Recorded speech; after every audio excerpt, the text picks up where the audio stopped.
Hello, everyone, and welcome to another edition of the Art of Cybersecurity series with me, Chirag Joshi. Now, on the show, we try to bring a lot of perspectives to cybersecurity, which are typically not talked about enough or which need some more insights into and different layers to peel. So, one of those areas which I'm really interested to talk about is around emerging technologies. We hear so much buzzwords and hype, and sometimes, uncertainty related to the advancement that we see every day, be it artificial intelligence, be it blockchains, be it other things that we are witnessing. But I think it's important to be uh, deliberate, prudent, and intentional about how we think about security, and not just about the exciting aspects of things or the novelty aspects of things. So I wanted to have a discussion on emerging technologies, but expand that further because you'll quickly see the guest I have on today. And I'm so privileged to have him on the show. Uh, he's a man of many different talents, and I would love to pick his brains on some other topics too. But emerging technologies will be our focus today. So, with that in mind, I am delighted to introduce Colonel Inderjit Singh to our show. Colonel Singh, like I said, man of many talents. He's people use the word luminary, but if there was ever a person who a word should be assigned to, the luminary word, it's Colonel Singh. If you look up his LinkedIn, and he's very active there, so I encourage you to do that. He keeps researching, speaking, and actually sharing practical insights for all of us to learn from, to grow from, and collaborate on. And that's just fascinating in its own right. But he's currently a chief cybersecurity officer, and he's had that history throughout his career of being the chief or being in the mentor role, of being on boards, of advising them, and a distinguished service history before that. So I don't want to steal his thunder. I would like for him to be welcomed formally on the show. Colonel Singh, so great to have you on here. And the show is privileged to have your presence here. Thanks, Chirag. It's really wonderful to be with you. And thank you for inviting me for your show. Uh, Feeling very privileged and talking on some of the cutting edge technologies, talking on the complete ecosystem. And just a brief about me, I had a long career into the space of IT security, the cyber security, the data security. So I have seen the journey from where we started talking about the internet security, then we moved on to the network security. And now we are talking of the data security. And in future, we are also going to be talking about the metaverse and all those things. So virtual security, maybe, or a synthetic security, I'll call it. So that's a very interesting space, and lots of learning, lots of things which I have gained throughout the things from the community, from industry, and colleagues like you, of course. And that's very interesting to be with you today. No, that's awesome, and I'm looking forward to digging right into the conversation. So, with that in mind, I think we talked about emerging technologies, the cutting edge developments happening. So, lately all the buzz has been around Chat GPT and just generally around artificial intelligence and what has evolved there. But there is a lot more to emerging technologies, and I also think emerging doesn't necessarily also have to be always new, because AI is not new. Like machine learning's been a long time, and AI has been around for a long time. It's just now a very different capability that exists. But I don't want to ask you this, and maybe this is where we start. Is in your perspective, what are the emerging technologies that you are keenly following, and how do we approach security for that? Right? I mean, because I think we should support a secure adoption. We should not be the function of no, or just bringing forward all these negative connotations. We need to enable it. So I'm keen to understand, like, what are you thinking in terms of emerging technologies, and principally, how do you think we should approach their secure adoption? Thanks, Chirag. Very interesting question. And while we talk of the technologies, we just don't talk of one technology. It's a whole lot of technologies which are happening. And last 2 3 years, what we are seeing, the technology is really emerging, and the cascading effect of the technology is such that we are seeing the results more than earlier than what we really expected, right? And whether you take it as blockchain, whether you talk of quantum computing, whether you talk of the 5G networks, and top layer you talk of the AI, machine learning, deep learning, as a whole. So the emerging technology as a whole has been a combination of all of them. They're supplementing each one of them to, come up as the best technology together. So whether it's a blockchain, so you do require AI, do require quantum computing, you do require the 5G networks, 6G networks. Now we are talking the Wi-Fi 6 in space, and the AI, which is, of course, giving you the kind of predictive intelligence, prescriptive intelligence, cognitive intelligence to, make the best of it. And also not to forget the IoT, right? The IoTs and the IIoTs, the sensors which are all across. The whole stack of the technologies which are there, they work together, and the outputs are so fantastic. It's really changing the whole way we are working. And like we talk of the Web 2 and Web 3 also, which is coming up, the way we do the internet is going to change. More from a centralized technologies, a centralized internet system, we are going to go to the distributed internet system. The way we are working today, the normal office applications, they're all going to go onto the blockchain. There's a buzzword which is already there. The tokenization, which is going to come up by 2030, it's going to disrupt the ecosystem by $10 trillion. So that's how these technologies are playing a very big role. And we are lucky that we are seeing the development of the technology in front of us, and while we, growing along with it. So this is the most important, but definitely, the security is a major concern when we talk of these technologies, right? Unfortunately, we've always been taking the security as a last, bastion to safeguard it whenever the attacks do happen. But now is the time when the technologies are really evolving. You have to build in the security by design, and it should be part of the architecture, your framework, and you should consider in early stages of design and development itself. And while you can do all this, you can do the risk management, threat modeling, you can implement the security controls. And the complete security space is such. Sometime back, we used to always put firewalls, IDS, IPS, and we used to always say, okay, this is the risk of my organization. These are the policies which I have. Now the situation has changed. The risks are not constant. Your threats are not constant. So how do you really, counter that situation? So your risks are going to be dynamic. That means your security has to be dynamic, and it should be dynamically adapting to those risks and threats and the vulnerabilities.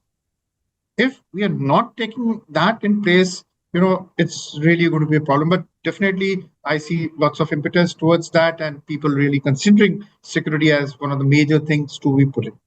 The other aspect is that, you need to really assess the systems before you implement it, and identify the vulnerabilities, the weakness which are there. Penetration testing, vulnerability scanning, security audits have become very important. And here is where we always talk about security audits as per ISO 27001 in a cyclic way. Now is the time when we have to really think the audit in real time. We should go in for those kind of security tools which does the audit of a system as you go, because the gap between one audit cycle and another audit cycle, what happens in between, is a challenge. So that's where we need to really look in for whether your security controls are effective, because you did a security control, you put it in place, and thereafter, whether it's been implemented or it was not, if you have a real-time scanning, you can really do it, right? And you really need to have very effective, properly configured controls now. It has to be regularly patched, updated. Those are the kind of things which we have to do it. And you need to really monitor and respond to the security incidents. Yeah. Your incident response plan has to be very agile, very quick. You should be able to respond. You should be able to recover from your security incident, because as we go around, the way the ransomware attack are happening, every 11 seconds, we are seeing one ransomware attack. And as per one of the studies, it says that it's going to be almost 3 seconds by 2030. So if that be the case, the attacks are not going to come down. We have to be ready, and the cyber resilience as a topic has to be on the top of our thoughts while we discuss it. The tabletop exercise, the aligning of the team, training, educating the people in the organization against these kind of attacks has become very, very important today. It's not that it's just the responsibility of the information security team or the IT team anymore. It's all the departments are to be incorporated into it. They should be equally responsible to identify and overcome the attack, because even the HR plays a major role. Your PR organization plays a major role, because as whenever there's a ransomware attack, there's a whole lot of smoshl or chaos which happens in the organization, right? So everybody has to be aligned to that. So training. And first instance, I spoke of the after effects of the ransomware attack, but training before you have the attack happening, you should be ready for it. Yeah. And like we always say, the attacks which happen, they start with one click. And it could be anyone in your organization, right, who's going to be the victim of that particular one click. So if that is the case, we have to really align ourselves. We should have the security by design, not as an afterthought. And we should be thinking of security always, because hackers are going to be there and we have to guard against them. And while the emerging technologies are, really emerging, they're disrupting the whole way we are working. The security becomes a major pillar of development. Yeah. No, so many great insights there, and so much to unpack there. And just goes to show how complex our world is becoming as it becomes more interconnected. I think that's the big one there. So I think a few themes I heard. One of the themes when it comes to the security side of the house and how do we support enablement of secure adoption or just being more proactive. I think there's some really good insights. One of the insights I picked up was the idea that the nature of dynamic threats requires us to think of dynamic controls, which are real time, relying on automation as opposed to the point in time controls that we had and that perimeter based model that we had, which was built for a world that was not changing so fast, and a technology stack that didn't change so quickly, and the way the businesses did their transformation through digitization did not change so quickly. So I think it's a different world we live in, and we need to think about this new world. But I really like the point of training, because education has always been and will always be our primary defense against the new emerging threats, because a lot of them still take advantage of the human factor. To your point, many start with a click, with a click. In the future, they could be a deep fake. We're already starting to see evidences of that propping up. So social engineering will always be a role.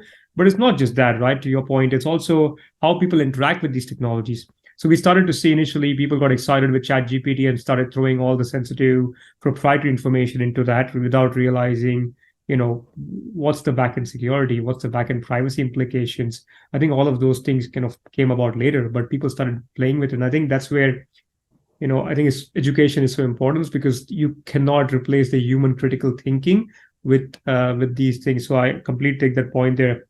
Now, I think you, in the emerging technology side, you brought up all the key ones, and I think it's really important because there is so much there.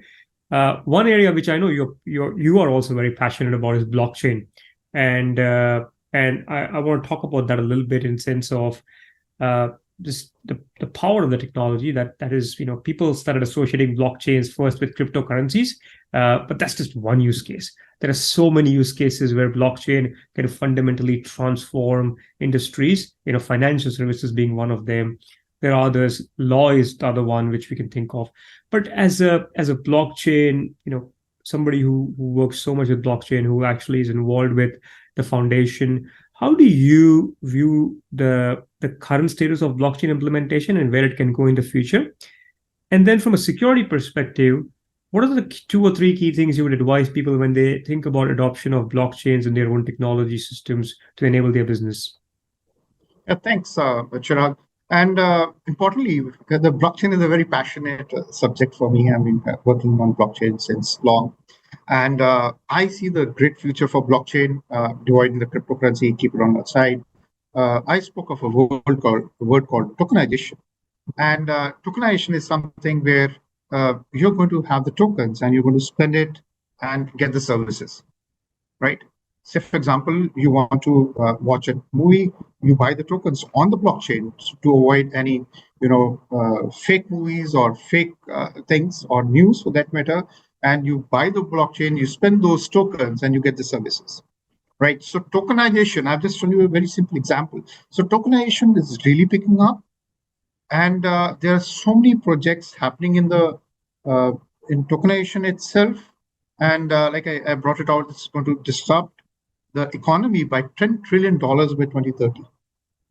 And blockchain, as I look at it, most of the organizations are adopting blockchain now. There was a lull period in between, but definitely now people have started, realizing the importance of blockchain going forward, and they've started getting into the private blockchain part of it.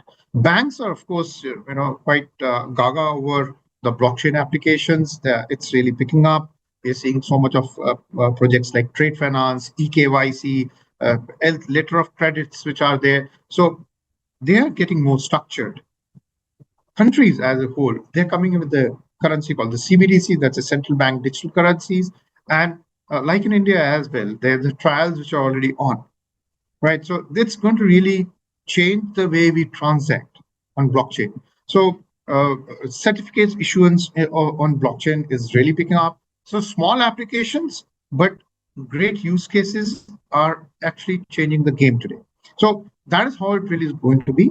And when it comes to the security of the blockchain, most of the people who are making the blockchain, they are not aware of the security aspect of it. They only think that it's too robust. But definitely there are vulnerabilities which are being created when coding a blockchain applications. Because not all coders are so good that they can create a blockchain application without any vulnerabilities. If you've seen the attacks which have happened on different blockchains, it's exploited because of the vulnerabilities in the application itself, right? And those are the ones which are being a problem area. That is how we try to advise everyone that if you're having a blockchain application, if you're building up a blockchain application, then embed the security right in the beginning, right? And also hardly people, understand about the smart contract security. There are so many vulnerabilities when it comes to the smart contracts, right? That's everybody just gives it a pass, and that is where most of the hackers exploit it, and we find the hack attacks happening on them. The network level blockchain, where we say, if you have in control of 51% of the nodes, that's of course, very difficult to do that way. But smart contract security is a bigger challenge, which I always see, and that's a coding challenge by the coders who design the blockchain. Here I will, in fact, I will try to touch upon, while we talk about the blockchain, we are also talking about the metaverse, right? So that's again a thing which is on the anvil, which is coming up, and cybersecurity in metaverse is a bigger challenge, where we talk of not only cybersecurity, there are data privacy security. We talk of the technologies such as AR, we talk of VR, and they are the bigger culprits for your data loss, right? And you can manipulate data, you can monetize data, and your data can be sold anytime, anywhere when we have the metaverse coming in. It's quite fascinating. I mean, so firstly on the blockchain front, like I can tell you're very passionate. I think it's really good to get your thoughts, because I think you nailed it by the virtue of like the secure design aspect of it, secure coding aspect of it is so vital for ensuring the ongoing security in that area. And as we rely more and more, and I don't think people really, I think generally the people are aware of blockchain now, but I mean, the power of it, to your point, I don't think many people realize how powerful it is unless you are part of it or implementing it or work closely with it. It has potential to replace so many of the legacy systems that we've had in the past, which had a very different trust model, this centralized trust model, and actually make it a lot more decentralized, which allows things to be faster in many cases. Settlement periods being one of them. There's so many other applications. So I think that's it's really good advice. On the metaverse front, I think you're right. The privacy concerns, and also think the concerns around identity and the digital identity is going to be such a key, because it's it's a world where impersonation could be rife. We talk about scams and we talk about, to your point, privacy, but I think the identity challenge in metaverse will be a big problem, because we currently have identity issues today, and because we relied on these historical identifiers that we, be it our the tax identifiers, or be it social security numbers, or be it passport data as identifiers, as opposed to kind of a pure digital identity solution. And now we'll be in a world where we actually need to be much more aware of those things before we go, full scale ahead. So any thoughts on the identity security side? Because you've talked about metaverse, so I thought I'd touch upon that aspect.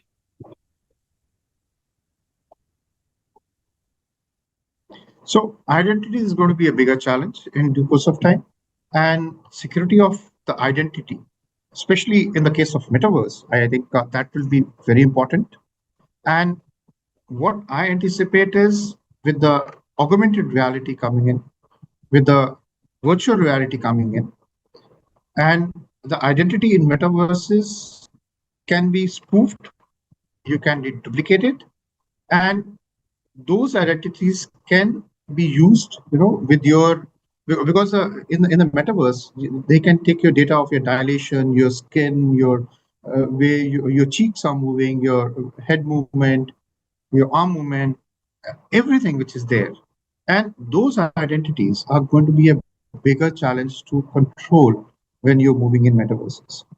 We're also trying to talk of interoperability of between the metaverse, and moving of one metaverse to another metaverse is going to be a bigger challenge, right? So criminals are going to be looking in for stealing your identity of your avatars, emulating you, and try and hack on you, or do those kind of social engineering attacks, which are going to be prevalent on you while you're in metaverse. So identity attacks are going to really pick up with the technologies such as metaverse coming in place. Yeah. Now that's going to be fascinating times ahead. I think our profession is going to be, a key part of enabling these things. That's why always I think there's so much pleasure to being in cybersecurity. And it's not just security. I think we're enabling our human progress through trust in all these things. And I think that's the exciting part of this industry that allow. So changing gears a little bit, I know we talked about the threats and we talked about emerging technologies. I obviously visit India a fair bit, and I have to say as much as I visit and I'm close to it, the speed and the scale of change when it comes to digital technologies, when it comes to the adoption of digital tools and services, it's just remarkable. And remarkable word doesn't do it justice. It's just astounding, is what I feel. And I think as when things move so quickly, regulations and legislations typically follow, and it takes a bit of a time to catch up to that. And I think that's normal everywhere. But I'm keen to get your insights in terms of the Data Protection Act that India has been talking about, but also any other regulatory developments that you are seeing in India, which are of interest to you, which you're following keenly. And then also, how can other countries and other geographies benefit from the lessons that India will go through in that journey? Because obviously India, the largest population, with so much leveraging digital tools in such a quick way. I mean, I'm just fascinated how India went away from a essentially a society reliant on cash to now. Recently I was there, and cashless economy is so close to being realized in many areas. So I'm just keen to get your thoughts on the regulatory landscape, the data protection bill, and the lessons that other countries and geographies can learn from it. Yep. So as India, we are really growing leaps and bounds when it comes to digital space is concerned, the Digital India movement is concerned. And very happy to share today our cyberspace is so grown so big with 850 million people on the internet today. And that's the largest digitally connected democracy, Wow. right? Wow. So it's really heartening, and maintaining those kind of networks, round the clock, seamlessly is really phenomenal. And the kind of complex, or I'll say the kind of uh, impetus which government has put in for digital economy is phenomenal. Like I spoke of the CBDC, which is there. I spoke of, Aadhaar card, that's social security cards which are there, identifying them. Your UPI payments is phenomenal, and we are increasing the ambit of our UPI payments to other countries as well. It's a very successful model, what we have seen, right? And but at the same time, there are kind of security challenges which we are already seeing with so many intermediaries for social media, your digital media, e-commerce, which are coming up. We see lots of challenges at times. We have a kind of areas to look into.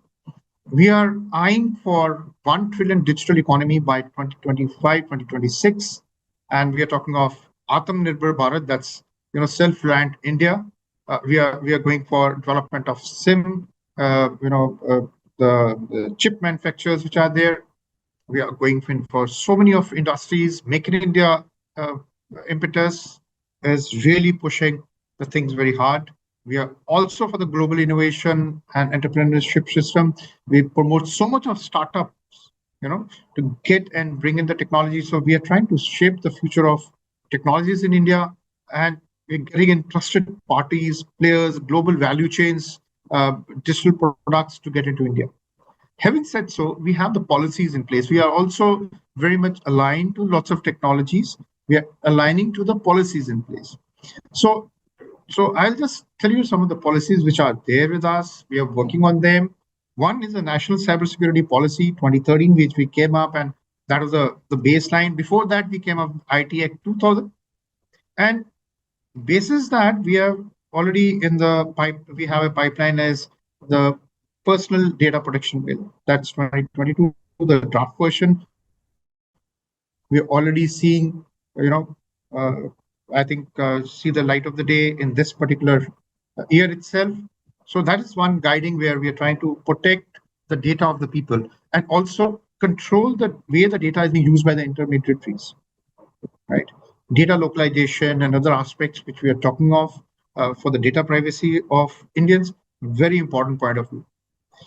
There's another bill which is coming up, and there's a discussion on that's called the Digital India Act 2023. So it's going to be an overarching act which will encompass your IT Act, your PDP, some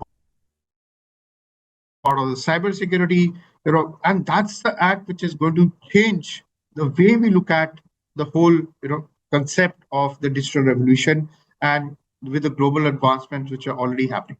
So all those things, because we are aware that the technology is really gone too fast to keep in pace with those kind of technologies. This Digital India Act would be a major game changer for all of us, where we are going to be talking of the online safety and trust, accountability and quality of service, your new technologies, adaptation and adaptation, and the laws around that. So those are the kind of things which we are talking of. And then we're also coming up with the National Cybersecurity Strategy. That is also on the anvil. Maybe this year we will see that. So that will be a major driving force for all the cyber crimes which are happening, right? And also it will look primarily not only the cyber crime, it looks into the way the security posture of the country would be. How will we protect the national critical infrastructure? How are we going to have the different organizations working in very cohesive way to overcome any cyber threats? How are we going to have different certs being formed in the country? How they're going to be functioning? What are the roles and responsibilities? Right. So that policy is also going to be a major game changer, which we already it's on the anvil. Lots of discussions around that. We are seeing it. Then we had the games which were quite happening towards COVID time. So we are coming up with a gaming policy right now, so that to avoid people being harassed from the games or the game applications which are there. So we have come up with a kind of a concept of a gaming by chance, or a game of skills, where a game of skills is where you use your skills to gain whatever it is, and game by chance is the gambling. So we are trying to get over those kind of challenges also. Net, we are aligned to the way the world is moving, the world order is moving. We are getting in those cybersecurity policies, aligning them together, working so that we are in line with what's happening all over. And the citizens of the country are protected, whether it's your personal data, your data privacy, your network security, or a country security is concerned. Right. So that is how we are aligning ourselves. Our thoughts are aligned for taking on those kind of challenges while we are growing every day.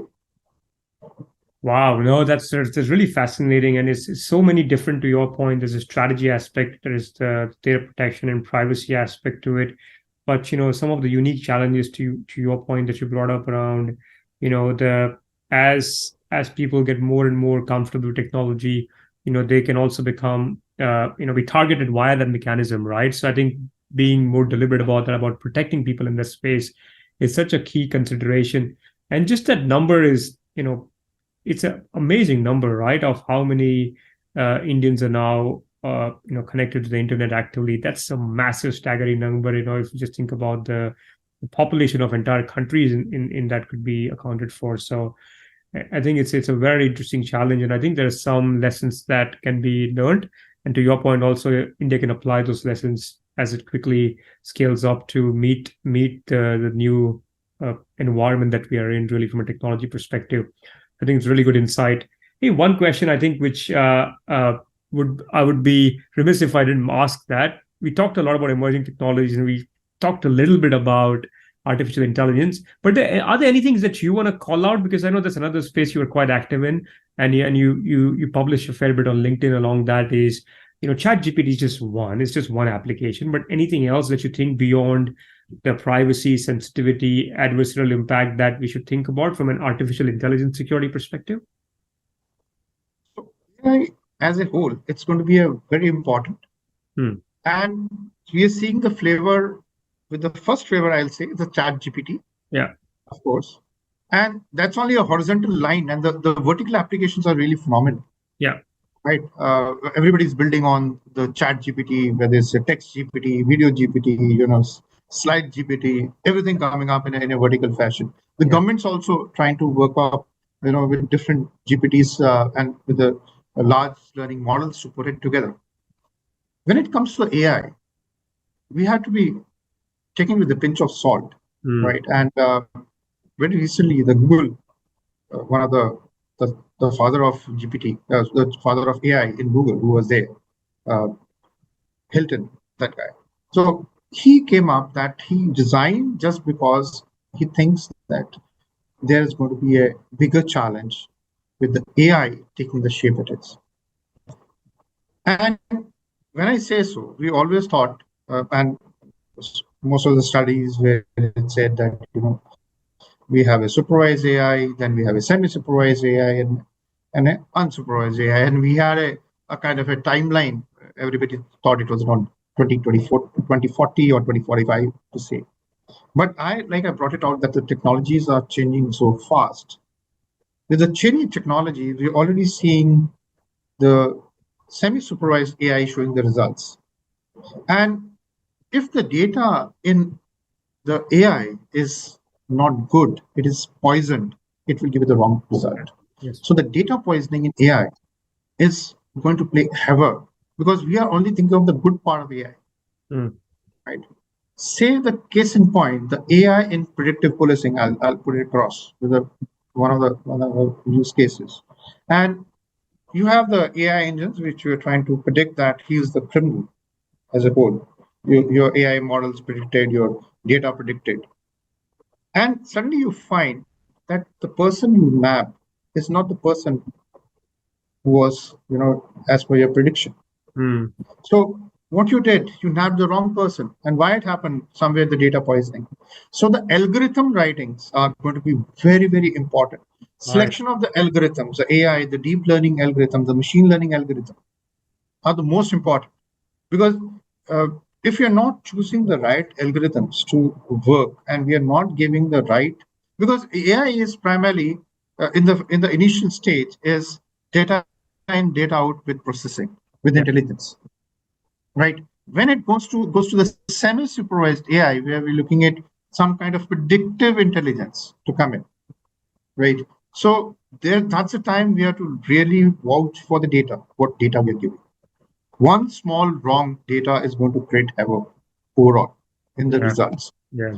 And when we are talking of the later part of it, when we're talking the cognitive intelligence or the prescriptive intelligence, wrong input, wrong output, right? And if that output is wrong, just see, we already saw, um, we use a home robo. You're training that robo for cutting the vegetable, and that robo, if trained, can use a knife to the master itself. Mm. Or you use the robo, you give the robo to somebody else, you sold it. You taught the robo for something, it's been trained for a particular task, you gave it to another person for chopping, he could do a damage to the other person, Mm. right? So while AI is pretty good, we are in a very good times, but at the same time, we have to be kind of talking of the AI security. We have to be very much worse of what's happening. And future is all going to be AI versus AI. We're already seeing Yeah. AI in cyber war against AI from the defense perspective, offensive and defensive. So AI versus AI is the future, but at the same time, we have to look into lots of aspects while we're building it. We should not go wrong anywhere in the building of the AI models. Oh wow! I think you hit upon so many amazing points. They're really really good insights, and you're absolutely right. It's I think we need to be, and that's why we need to deliberate, intentional about how we are going to build these things. These are not some games, then and some gimmicks. These have potential to actually fundamentally reshape how we live, how we work, how we do business, how we communicate with people. So I think it's so much power in that, which if done right, to your point, can make a big difference. Back a few years back, Microsoft had a bad experience where they had this chatbot that they had to take offline pretty quickly because it started saying really inappropriate things because people fed it that, right? I mean, those were the early days where it was taking in that data. But you're right. I mean, it's essentially an algorithm. It's essentially an algorithm that can work in many different ways. So doing it well properly will set us up well, and also being intentional about why do we want to do and what do we want to do with it. I think that why and what are very important to ask as opposed to just running with it. So I know there's some people who are on both sides of the equation. There's some who are kind of publicly caused for a bit of a pause in development so we can think about this, and some who are saying, you know what, you can't stop progress, it's going to move, so you got to catch up. So I think it's an interesting time we live in. So look, I've been very generous with your time, so I'm just going to end on this one question because I think it's a question that someone like you, people will benefit greatly from. You in your career have done so many different things, and done them simultaneously, which is very admirable. And I think I'm very keen to hear from you on how you keep going in terms of your growth mindset, in terms of what makes you you and allow and enables you to do all these great things, but also what advice would you pass on uh, to others who want to follow your footsteps, or there are mid-level managers who have done reasonably well but want to take the next step in their careers and reach the executive level, or do more thought leadership like you do. What are your advice, and how do you keep yourself going? Yep, thanks. It's something very interesting to share on that, And continuous learning is one key which I always tell everyone. Always is be a student. If you're learning, because like I told you, it's a very evolving field today. We're seeing so many disruptive technologies coming up. So it's very important to be stay up to date with the latest trend technologies, what are the threats as well, right? So you need to do that. You need to read somewhere the publications which are there. You need to participate in the online community. Possible, do that. Go all out to learn. Don't restrict yourself, because the learning is one curve. The day you think that I'm not going to learn, I'm going to take a break, you'll find that technology has changed by the time you come back after the break. So there's no break time which is there anymore, right? Second is, the mentors are very important for anyone to grow today. The guidance of your mentors, seeking what you need to do, who are more experienced cybersecurity professionals or any other fields, maybe a blockchain. Don't hesitate to get to them, take their valuable insights, right? So and the constant learning is very important. Like I told you, while you're learning on your own, you need to go through some structured certifications, constant training part of it, so that you have the expertise which others are gaining. And you remain committed to your field, because certifications make you, grow faster in your career. Right? You should be able to take on new challenges. Don't hold back.